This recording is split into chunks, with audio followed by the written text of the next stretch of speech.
के अंदर हम केमिकल काइनेटिक्स चैप्टर को देखें। पिछले वीडियो में हमने जो सिलेबस था सारा केमिस्ट्री का वो देख लिया। उसमें 5 यूनिट थे, जिसमें से एक इम्पॉर्टेंट यूनिट है केमिकल काइनेटिक्स। केमिकल काइनेटिक्स एक पूरा यूनिट है।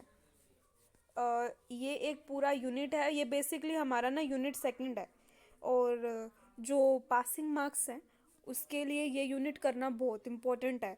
ये अपने आप में एक यूनिट है, और टॉपिक बहुत छोटे से टॉपिक है, बहुत ही छोटा सा यूनिट है ये, और इजी भी है ना। एक बार करोगे तो आपको समझ आ जाने वाला है। तो सबसे पहले कोई भी चैप्टर हम करते हैं ना, तो उसका एक माइंड मैप होना चाहिए। माइंड मैप मतलब कि अभी तो क्या ही माइंड मैप तुम समझोगे, तुम स्टार्ट ही कर रहे होगे चैप्टर, तो उसमें टॉपिक्स देख लो कौन कौन से करने हैं। जब तुम नोट्स बनाओगे ना, तो नोट्स पे फर्स्ट पेज पे आप पहले तो आपका जो सिलेबस है उसको ज़रूर से लिख लें, है ना। फिर आपका या तो सिलेबस की जगह आप यूनिट्स का जस्ट नेम लिख लें, ये यूनिट्स है, उसमें ये चैप्टर्स है।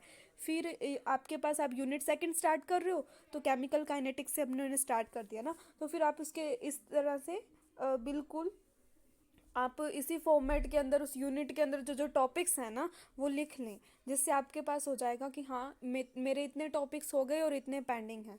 जब अपने को डेडलाइन पता होती है ना, देन हम चीज़ें जल्दी कवर अप करने की कोशिश करते हैं। अगर मान लो इस चैनल पे वीडियो नहीं आई, तो आप कहीं और से तो देख सकते हो ना, इन टॉपिक को सर्च करके। ओके, सो ये फ़ायदा होता है लिखने का, तो एक ओवरव्यू बना रहता है। तो केमिकल काइनेटिक्स है चैप्टर हमारे पास। इसके अंदर ये टॉपिक्स हैं जो हमें देखने हैं। पहला है डेफिनेशन एंड एप्लीकेशन। किसकी definition? Of course chemical kinetics की डेफिनेशन एंड एप्लीकेशंस।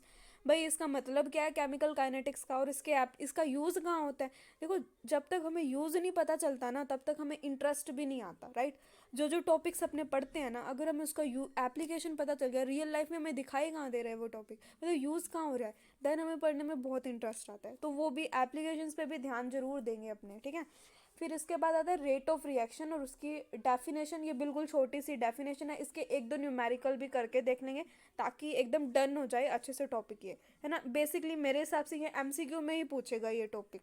फिर उसके बाद फैक्टर ऑफ फैक्टिंग, और स्पेलिंग मिस्टेक हो गई, अफेक्टिंग आएगा ना, factor affecting rate of reaction. Okay, अब ये वाला वेरी इंपॉर्टेंट है, ये पता है बड़े क्वेश्चंस में आता है, 7 मार्क में आया था ये क्वेश्चन, तो आपको इसको बहुत अच्छे से करना है। ओके, बहुत अच्छे से इसका नोट्स बनाने हैं, बुक से एकदम प्रॉपर वे में लिखना है कि कैसे आप इसको एग्जाम में जाके एक्सप्लेन करोगे, ठीक है। फिर इसके बाद लॉ ऑफ मास एक्शन है। इसको तो आप जस्ट आप अंडरस्टैंड करें, न्यूमेरिकल अप्रोच पे ज़्यादा फोकस करें, इस पे बड़ा क्वेश्चन नहीं बनेगा।